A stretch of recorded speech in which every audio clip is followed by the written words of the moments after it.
Hi, I'm Maiki Oreta, and you're watching Business 360, where we break down the numbers, connect the dots, and give you the developments and the insights you need to navigate, adapt, and lead. Let's dive right in. U.S. President Donald Trump is set to impose a staggering 104% tariff on all Chinese imports, escalating global trade tensions to new heights. A Philippine business group warns retaliatory tariffs against the U.S. could hurt local exporters and small businesses, particularly in agri and electronics. And the Philippine government is providing legal aid to 3 Filipinos detained in China on allegations of espionage as diplomatic tensions remain high. U.S. President Donald Trump is set to impose a massive 104% tariff on all Chinese imports starting Wednesday in what analysts are now calling an all-out global trade war. The latest round of tariffs stacks on top of earlier duties and follows China's move to retaliate with 34% levies on American goods. The U.S. had initially planned to match that rate, but Trump doubled down, slapping an additional 50% after Beijing refused to back off. China's Commerce Ministry called the decision a mistake upon a mistake and vowed to escalate its response. With 2 of the world's largest economies locked in a tariff war, the ripple effects are spreading across global supply chains. China was the U.S.'s second largest source of imports last year, worth $439 billion, while U.S. exports to China totaled $144 billion. Economists say that this could fuel global inflation, delay factory orders, and even result in layoffs. For Philippine exporters and manufacturers that rely on China for inputs or on the U.S. as a final market, this escalation poses a major risk to supply chains, contracts, and earnings. Now it's Wednesday morning here in the Philippines, and we're waking up to another night of turbulence in global markets. On Tuesday, what started as a strong rally on Wall Street quickly turned into another sell-off after the White House confirmed that President Donald Trump will be imposing a 104% tariff on all Chinese imports starting today. Investors initially hoped for a last-minute deal, but that optimism quickly faded as the U.S. doubled down on its toughest trade move yet. Despite their best efforts to hang on to gains that lasted the majority of the day, markets ended up closing negative in the red again, pretty much across the board. And investor optimism that we saw this morning and overnight last night about potentially having some deals happening in the background regarding tariffs with our trading partners. Despite those efforts, markets couldn't hang on to gains. Investors got a little bit nervous as the day went on, likely expecting that some of the news out of China in particular was not going to be positive as we head into April 9th and the retaliatory tariffs coming online at 12:01 in the morning on April 9th, which is tomorrow. By the end of Tuesday's session, the Dow Jones lost 0.8%, the S&P 500 lower by 1.6%, slipping below the psychological 5,000 mark. And the tech-heavy Nasdaq dropped 2.2% as tariff fears rattled tech and export stocks. In Europe, most benchmarks closed higher before the U.S. announcement. The FTSE 100 gained 2.71%. Germany's DAX rose 2.5%, while France's CAC 40 slipped 2.5%. Philippine markets remain closed for the Day of Valor holiday, but when trading resumes, expect local investors to react to growing fears of a global trade war, rising costs, and slower growth ahead. Philippine exporters, especially small businesses, could take a direct hit from retaliatory measures triggered by the U.S.'s sweeping tariffs. The Philippine Chamber of Commerce and Industry, or PCCI, says agriculture and food processing sectors are among the most vulnerable as countries consider their own tariff countermoves. While the U.S. has yet to release a detailed list of affected products, PCCI warns that Filipino food, agricultural goods, and electronics could be targeted, all major exports for the Philippines. The group is monitoring developments closely, including the responses of neighboring countries, and is urging the government to outline its next steps.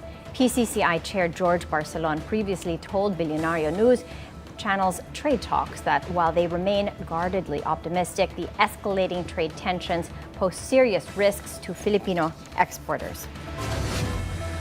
France is preparing to retaliate as U.S. President Donald Trump's sweeping tariffs escalate global tensions. European exports, including those from France, now face a 25% tariff on steel and aluminum and a flat 20% on most other goods heading to the U.S.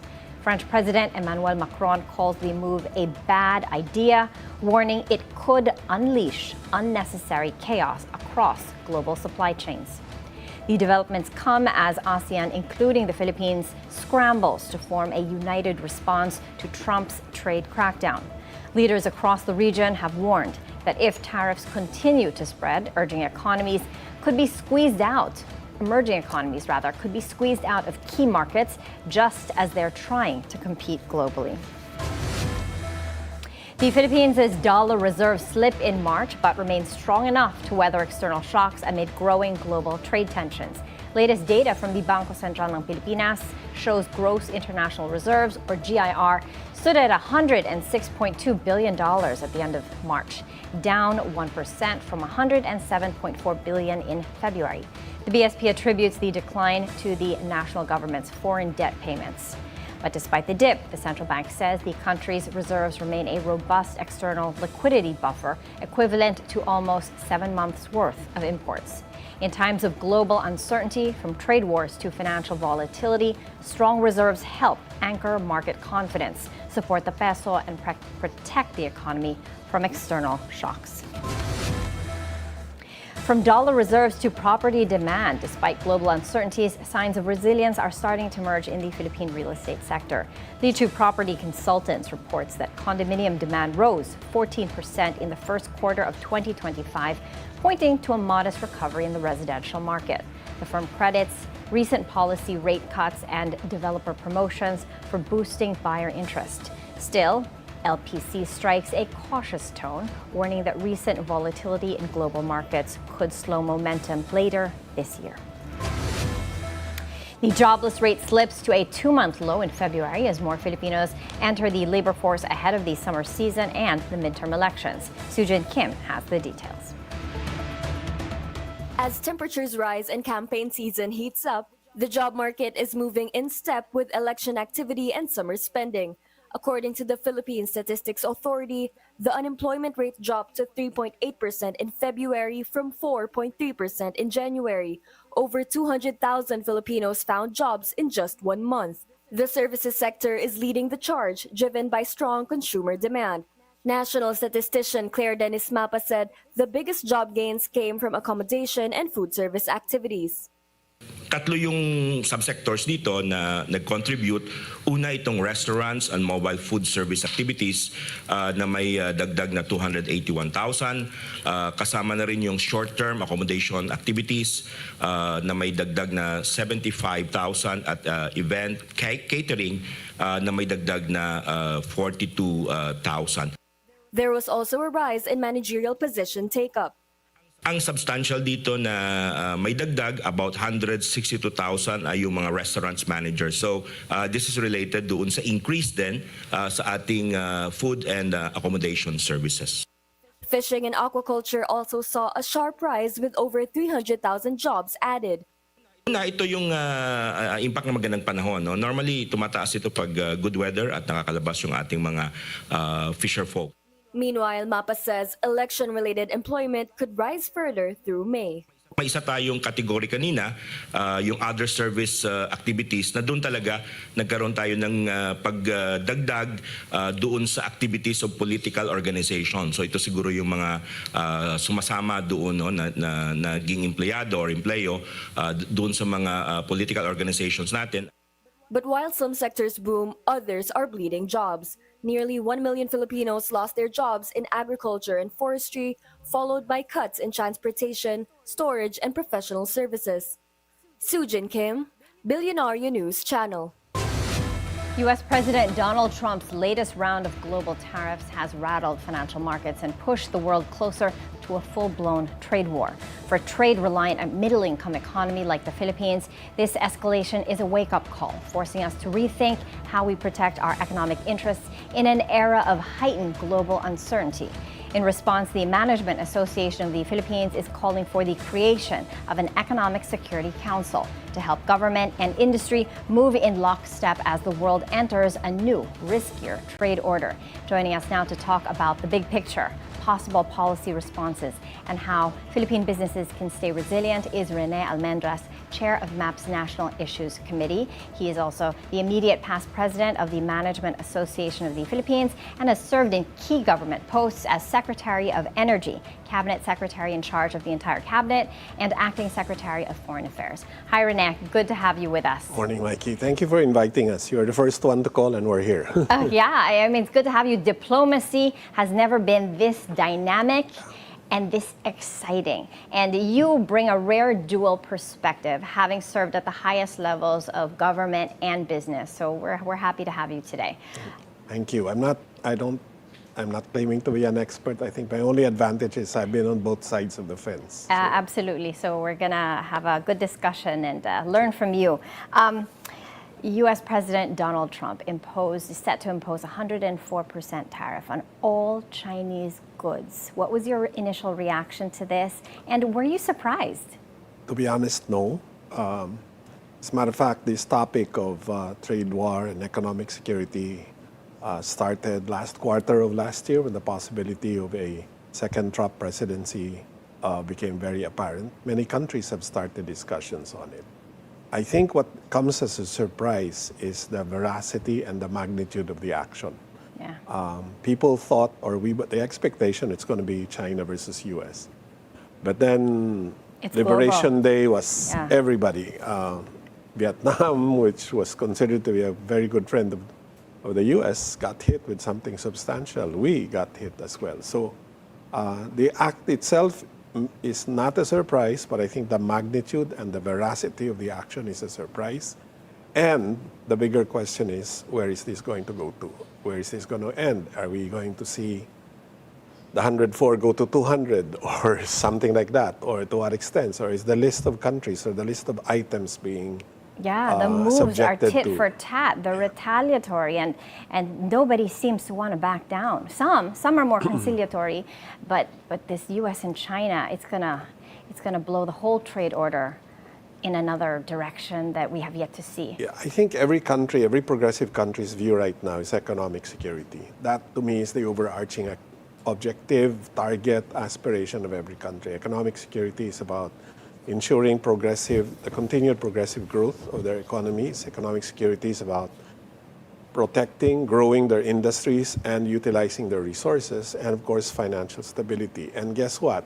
All these actions happening today put at threat everyone's economic security. Yeah. What that does now is every country Needs to maintain their is own going to economic try sovereignty. to do its own economic security situation. Sometime in February, I had the privilege of discussing in a group with a former head of a national intelligence agency of one of the G7 countries. And he appropriately described strategies in economic security as something like a soup they have in their country, which does not have a recipe. He explained that this particular soup was made using whatever resources was available. I'm a Cebuano, and so I immediately identified, because in Cebu or in the Visayas, we do have a similar soup, which we call utan. We call it utan Bisaya, which basically is, I'm sorry to say it, it's the poor man's soup. Whatever he has, whatever vegetable he has, he puts it into the soup and tries to make it taste as good as you can. I think that's really the formula that every country is going to go through. Everybody's studying what are my resources, what are my geographic advantages and everything, and how do I cope with the reality. And cope with the new Now, realities. the danger is, as each country is calibrating its own modules of economic security, it will have impact on the other countries. So some of it will be positive, some of it will be negative. I don't like to use the word push. MAP is not pushing anything. We are a management organization, and we believe in promoting management excellence. We see a situation, we see a problem, we are suggesting a way to manage Yes, the situation. that We are said, suggesting a way to better manage the changes that's happening. Right. So, I mean, it really is about, okay, let's use the word trade war. When there's a war, there are people on the front line. Guess who's on the front line? On the front lines of this war, it's So the business community. It's the business community, it's the entrepreneurs who are at the forward trenches. It's not the military, it's the businessmen who are doing business with other countries that's going to be at the forefront of these Absolutely. challenges. So MAP is suggesting a coordinated national economic response by way of an Economic Security Council under the office of the president. What gaps does this council, what gaps will it fill? No, we made that suggestion in the context of we believe that since these guys are going to be at the front line, they should be part of whatever strategic discussion happens. Yeah, they and should we have a also voice. believe that there is no big picture approach to this.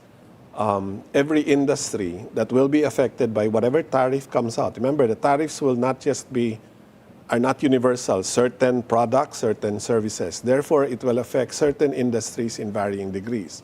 We believe those industries, those entrepreneurs, those businessmen who are in those particular industry should be consulted because they would be the best persons to give contribution. This other country, this other G7 country that I had a chance to work with, explained to me how they were able to get their industries as part of a national security intelligence network, which is they were using data information from the businesses, from the businessmen, that helped them craft a playbook on how to deal with this possible trade war. Every businessman today would be thinking about, if I'm going to lose this supplier because of tariff or trade Where to war, go next? what are my alternative sources of this raw material? If I'm an exporter, my questions will be, if I will no longer be able to export to sell to this country, what are my other options? You know what the reality is? 17%. Some people said, hey, 17% is not bad compared to 46%. But I'm sorry, if you're a businessman and your net profit margin is not 17%, and some businesses, you're talking single-digit net profit margins, a 17% levy is going to take you under. That's dead. So that's really going to hit hard. Okay. Going back to the recommendation for the Economic Security Council, you recommended government representatives from DOF, NEDA, PEZA, DTI, Labor, and NSA, National Security Advisor, but you stopped short of recommending who from the private sector. Because we believe, Maiki, that the representatives from the private sector will be the ones who will be most affected. Certain industries will be affected in a bigger way. So in a sense, you need to prioritize. If there's going to be action on semicon, on electronics, then the guys there, SAP, should be on the table to discuss what are the challenges to them. Absolutely. You mentioned earlier agriculture. So some of those guys in the agriculture industry need to be there. Like, for example, I just recently found out that we import most, if not all, of our fertilizer. So if the price of fertilizers go up, it's going to have such an inflationary impact on food supplies We in the Philippines. import a whole lot of things. Well, the problem is we import From most food of our to- protein, we import most of our carbohydrates, and whatever we grow here, we use imported fertilizer to grow, Correct. right? So That said, Rene, how vulnerable would you say the Philippines is? it's hard to calibrate at this time. We woke up this morning with new news. I wish we can say tomorrow that there will be no different news. So everybody's now looking to China because they said they're going to fight to the end and say, what is China going to do? And so when two big neighbors, when you live in a neighborhood and two people are not in good terms, one way or the other you get affected, right? And the reality is there are no more industries that is not part of an ecosystem. So, and no economy is independent of the whole global ecosystem. So those changes will affect our businesses, will affect our opportunities. Now, don't get us wrong. We're not saying it's all bad news. There will be opportunities. I remember as early as Thursday evening, Friday morning, our time, somebody was saying, hey, this is going to be very good for manufacturing. So all those industries will now come to the Philippines because instead of being in Vietnam, they will have to pay 46%. They come to the Philippines, they will only be charged 17%. Saturday morning, what did we see? Vietnam offers zero tariff. Yeah, everybody's moving fast. The thing there is I must compliment the government of Vietnam because they probably have been studying their playbooks before this thing happened. So what about our playbook? The suggestion for the National Economic Security Council, how soon should they mobilize and how fast can they actually do it? That would really be the objective of that group, which is prepare a playbook. And you know, in sports, a playbook is the coach uses the playbook when he sees how the other team is playing. So you calibrate your playbook depending on how the other teams play, right? Whether it's basketball or football or what have you. So when he sees that, look, they got good guys in defense, let's go this way, or if they're strong on the right, let's go to the left side. So the recommendation of MAP is really get a group together that is developing a playbook, running analysis, running scenarios, doing data, and says, if we gave this up, because it's all going to be about trade-offs. One country will say, give this to me, I'll give this to you. It's going to be about trade-offs. So there needs to be really good preparatory work to be able for you to go to that basketball game and know how to urgency play. is key. What happens, Rene, if we don't act fast enough? The others are going to On a be acting national level. fast. The others are really acting fast. Singapore, I mean, everybody's watched this video of the Singapore Prime Minister. I think he laid out already a general view of what their playbook is going to be. Clearly, there's been study and there's been analysis to prepare for that. Vietnam is also doing the same thing. The European Union is both on the offensive and on the defensive. The European Union is both on the retaliatory and on the conciliatory mode, depending on which industry, depending on which item. So everybody's trying to get ready for that. Okay, well, thank you, sir. Thank you for your time and for sharing your thoughts on this very dynamic issue with us. Thank you very much for having us. Okay, and we're taking a quick break. Please stay with us as we dive deep into the numbers and the narratives that matter most to your bottom line.